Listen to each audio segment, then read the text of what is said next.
एक retired major general साहब ने भी यही बात कही थी, और फिर ख्वाजा आसिफ वजीर दिफा हैं और वो बात कर रहे हैं, तो मैं इन दोनों बात को भी डिनाई नहीं करूंगा। और यूएई में जो इन्वेस्टर जाता है उसका शायद आपको पता होगा कि उसके तहफ्फुज के लिए उनके भी कुछ कवानीन होंगे, कि अगर आप कर रहे हैं काम और वो इस तरीके से देने लग जाएंगे लोगों को, बेशक चाहे एक्स्ट्राडिशन ट्रीटी मौजूद हो या क्या होगा आपने। अच्छा, अब अगली बात यह है कि मलिक साहब ने जो कुछ अपने ट्वीट में कहा है, क्या गलत कहा है? उनके पास तो राज हैं, इसमें तो कोई शक नहीं है। उन्होंने नाम नहीं लिए, लेकिन पता तो सबको है।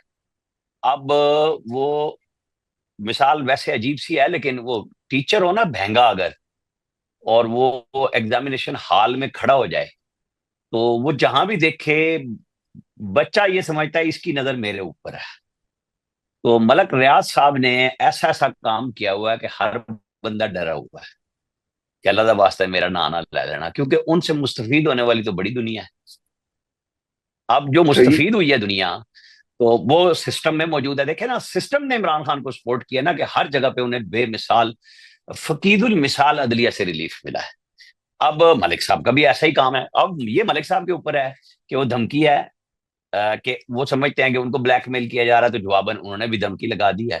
तो हम और आप तो इसको देखेंगे ना कि कब तक है। लेकिन मलिक साहब की गुफ्तगू, आप मैं इस तरह कह सकता हूं कि जब उन्होंने इफ्तिखार चौधरी साहब को इस्लामाबाद में बैठ के ललकारा था, तो मैंने जब चेक किया तो उनके पास शवाहिद मौजूद थे बेटे के हवाले से।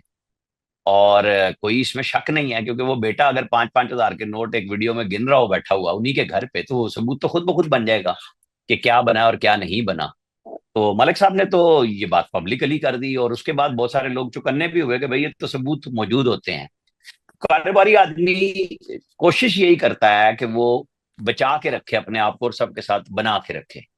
अब ये एक ऐसी सिचुएशन है जो वाकई बड़ी खतरनाक बनी हुई है, कि क्या यहाँ से इन्वेस्टमेंट दुबई चली जाएगी, जिसकी वजह से सारे कार परदाज जो हैं, प्रधान जितने भी हैं, वो परेशान हुए हैं कि भाई ये क्या, इतनी मुश्किल से हमने मईशत संभाली है और अब ये प्रोजेक्ट है। और इसके अलावा मैं क्या बात कहूँ इस पे। जी। नहीं नहीं, बिल्कुल आपने वो बात दुरुस्त कही है कि सारों के राज उनके पास है। मगर देखिए राणा साहब, एक इसमें बात यह है कि मलिक रियाज खुद भी तो फायदा उठाते रहे ना। अगर अब मसला ये है कि अगर वो ये ठीक है, वो ये एक्सपोज करना चाहते हैं, दुबई में बैठे हैं इस वक्त, और खुद भी जो जिस तरह से उन्होंने अपनी अरबों रुपए की पूरी एम्पायर क्रिएट की है, और वो उसे अगर वो कोई राज खोलते हैं तो खुद भी जाहिर बात है उसमें उनको जो है नुकसान होने का अंदेशा है। लेकिन अब ये बताएं कि इस वक्त पॉलिसी जो है वो इतनी कभी शदीद नहीं हमने देखी। ठीक है, पहले कभी कभी कोई होती थी बात। क्या ये सिर्फ इमरान खान की वजह है कि इस कदर उनकी जो है अपने ही पुराने दोस्तों से इतनी नाचाकी हो गई है कि अब वो मामला यहाँ पर धमकियों पे आ गया है, या कुछ और भी नहीं, आपको मैं लग नहीं रहा है? समझता कि ये मामला उससे आगे चला गया। मामला आगे चला गया। मैं आपको एक छोटा सा पुराना अपना एक सवाल बताता हूँ। नैब में एक चेयरमैन होते थे जनरल मुनीर हफीज। जी। तो मैंने उन्हें सवाल पूछा कि हजूर ये बहरिया टाउन पे इतना जो सारा कुछ है और आप कह रहे हैं हम कुछ नहीं कर सकते, तो वजह क्या है? वो उन्होंने कहा जी 7 हजार घर हैं, फलां हैं, फैमिलियां हैं। तो अब तो वो स्टेक होल्डर है ना सारे के सारे, क्योंकि उन्होंने तो बेच दिया है बना के। मैंने कहा सुना है आपका भी कई कनाल का घर है। हंस के कहेंगे यार कोई मैं अपनी जात की वजह से नहीं कर रहा। तो सारे लोग मौजूद हैं। आप नैब के जो चेयरमैन फिर बाद में आए जस्टिस जावेद इकबाल साहब, वो जो सरतपा चेयरमैन थे, हाँ। तो वो भी वहीं कहीं थे। मैं अब आपको मतलब दो इदारों के साबकीन के नाम बताए हैं मैंने आपको, कि वो क्या थे और कहाँ थे। तो जो भी है, लेकिन स्टेक होल्डर तो आम आदमी है ना इन रहायशी टाउन्स में। तो आप जो भी करेंगे, चाहे वो इन्वॉल्व थे या नहीं थे जिन लोगों ने किया, तो लेकिन स्टेक होल्डर तो आम आदमी हो गया ना, जिसने प्लॉट खरीदा और घर बनाया है या कारोबार किया है उसमें टाउन के अंदर। तो आपको बहुत सोच समझ के करना पड़ेगा। बेनिफिशियरी कौन कौन थे, वो तो बहुत थोड़े लोग निकलेंगे ना, थोड़े से मुराद चाहे सैकड़ों लोग निकल आए, लेकिन जो रहने वाले हैं वो तो बेशुमार लोग हैं ना। उन्होंने तो अपनी जमा पूंजी लगाई है ना पूरी जिंदगी की। किसी ने प्लॉट लिया, घर बनाया, बेच दिया, कुछ भी किया। तो ये चीज इतनी आसान नहीं होती, इसलिए उन्होंने भी कह दिया कि भाई ताकि फिर उनके ऊपर अगर कुछ आएगा तो वो छोड़ेंगे किसी को नहीं, लिहाजा हर बंदा अपना अपना सामना कर ले या मुझे बचा ले, ना करें काम ये। हाँ। बिल्कुल बिल्कुल। तो आप क्या समझते हैं कि ये फिर अगर ये मामला वाकई आगे बढ़ा है, तो फिर ये हुकूमत जो है ये यूएई से कहेगी कि भाई इनको वापस बुलाया जाए, पाकिस्तान के हवाले किया जाए?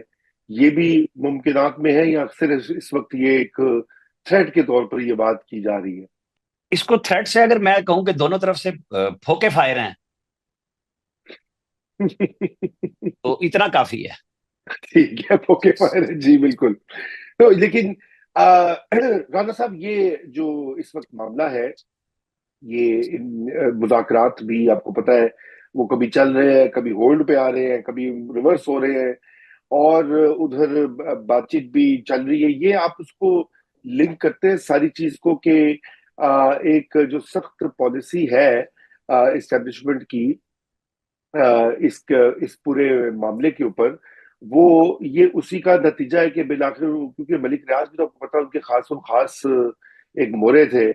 बनाने वाले वही हैं, दोनों को वही बनाने वाले हैं, इमरान खान हो या मलिक रियाज हो। उनके पीछे तो सारी कुवत रियासत की, और इदारे और अदलिया और ये और वो सारों को, जैसे आपने कहा, फकीरुल मिसाल रिलीफ मिलता रहा है अदालतों से। तो ये कुछ ये भी लग रहा है कि एक पॉलिसी चेंज तो हुई है रावलपिंडी में, क्योंकि इस लेवल के ऊपर बात ना आती, कोई सुलह सफाई जैसे पहले हो जाया करती थी। क्योंकि ये देखे ना, ये भी रिपोर्ट हुआ कि डीएचए जो है वो, उनके भी पैसे दे रहे थे बैरियर टाउन में। वो मैं देखा था, एजाज सैयद और आसिफ बशीर चौधरी ने इसके ऊपर एक पूरी डिटेल्ड वीडियो की, और उन्होंने कहा कि जी उसके भी 450 अरब रुपए का क्लेम था कि डीएचए वैली जो है रावलपिंडी में, उस केस के हवाले से। तो आप क्या समझते हैं कि ये अब आ, मतलब पीछे हटने वाली नहीं है दोनों साइड्स? इसको इस तरह लेके ये जो सिचुएशन चल रही है ना, इसको ठीक करना है। आप देखें, जहां मुज़ाकरात तोड़ दिए गए, वहां पब्लिक अकाउंट्स कमेटी के चेयरमैन आज बन गए। जिसको गवर्नमेंट नहीं चाहती थी वो नाम विड्रॉ हो गया।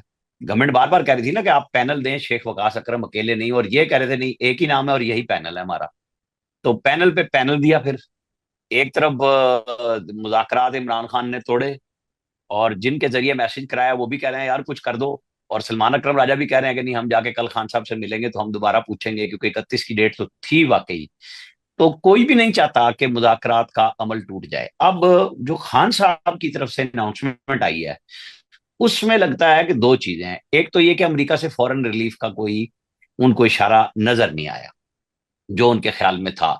दूसरे, वो कोई जो बैकडोर मुज़ाकरात की कहानी बन रही थी, उसमें भी उन्हें कोई खातिर खा चीजें मिली नहीं। और जो डीबी इस्लामाबाद हाई कोर्ट में बन गई, और मैं तो पहले दिन से कह रहा था, जब अभी सिर्फ सीटों का फैसला हुआ था कि जी बढ़ा के इतनी कर दी गई, तो मैंने कहा जब ये फैसले होंगे तो डिवीजन बेंच जो है ना आमिर फारूक साहब को अवेलेबल नहीं है। तो वो एक साइड पे जा रहा है ना, एक ग्रुप। तो अब वो डिवीजन बेंच भी आ गया सामने। तो खान साहब को ये नजर आ रहा है कि अब ये भी नहीं होगा, क्योंकि देखे ना, नवाज शरीफ की जो जमानत थी जब अतर मिनल्ला साहब ने दी थी, और बड़ी मुश्किल से दी थी, एक तो फौरन लगे नहीं थे केस। और फिर जो आसिफ सईद खोसा साहब ने जो जिब्रान खलील का सौदा बेच रहे थे कि जो फार्चून होती है और फलानी ढिमकानी होती है, क्योंकि उनकी भी फार्चून यही थी कि मुझे एक्सटेंशन दो या मुझे सदर मुमलिकत बनाओ। इंसाफ तो कोई भी नहीं दे रहा था। वो बहिश्ती जेवर की तरह लिख रहे थे कि जी आपने वो पुलिस रात से कैसे गुजरना है, तो पाकिस्तान में वीडियो की फोरेंसिक कैसे होगी। या इंसाफ फराम करने वाले ये ड्रामे बनाते रहे ना इस मुल्क में बैठ के, कि भाई अथर मिनल्ला को डांटा फैसले में कि तुमने तो मेरिट पे फैसला कर दिया है, नवाज शरीफ की जमानत के ऊपर सारा कुछ क्यों लिख दिया है। तो अब वो बड़ी मुश्किल हो रही है, क्योंकि एक लंबा अरसा रहा, तो अब खान साहब को समझ आ रही है, तो उन्होंने सोचा मैं प्रेशर डालूं। लेकिन अब उनके अपने साथी 24 घंटे के अंदर अंदर, क्योंकि इमरान खान से तो नहीं मिले, लेकिन उन्होंने कहा है कि कुछ तो करो यार गवर्नमेंट वालों को। मतलब आज ये भी हो गया, पब्लिक अकाउंट्स कमेटी का चेयरमैन भी बन गया। तो रियासत दबाव में तो नहीं आ गई। रियासत ने कहा अच्छा जी, फिर अब आपके पास कुछ और है तो वो भी हुनर आजमाएं।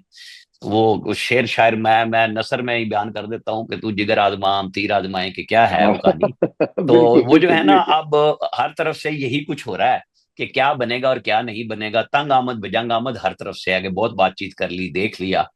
तो फिर अब अगला भी बंदोबस्त है कि जी आप सुप्रीम कोर्ट तक तो जाए ना, फिर टाइम ये गुजारना पड़ेगा फिर हो सकता है कि जो सहूलियात मिली हुई हैं उनको भी कुछ डिफरेंट स्टाइल में चेंज किया जाए, क्योंकि बिल्कुल फैक्टर है अमेरिका का, जहां पे आप बैठे हैं इस वक्त बड़े -12, मेरी और आपकी पहले बात हो रही थी उसमें चिल माहौल में।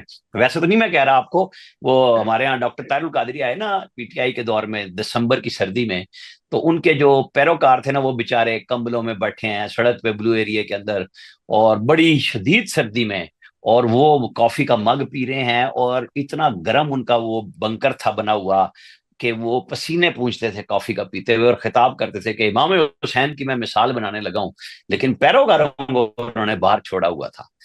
तो अब ट्रंप ने क्या क्या करना है कि उनका काम पाकिस्तान से कितना होगा। देखे ना उन्होंने, मोहम्मद बिन सलमान ने $600 बिलियन की कहानी सुनाई, तो उन्होंने कहा नहीं 1 ट्रिलियन तो कर दो ना, वहां तो मोहब्बत चल हाँ रही है। तो हमारे साथ क्या लेना देना है, मतलब हमें वो क्या देंगे बदले में, मतलब हमें प्रेशर सही। में लाना कोई इशू नहीं है अमेरिका का। सच ये है, आईएमएफ है, वर्ल्ड बैंक है, यूरोपीय यूनियन का है, GSP+ है, सब कुछ है, लेकिन आप अगर एक शख्स के लिए, इमरान खान एक बड़े लीडर हैं और सियासी जमात के सरबराह हैं, अगर आप कहेंगे तो बदले में आप क्या देंगे, वो गारंटी भी दे सकते हैं।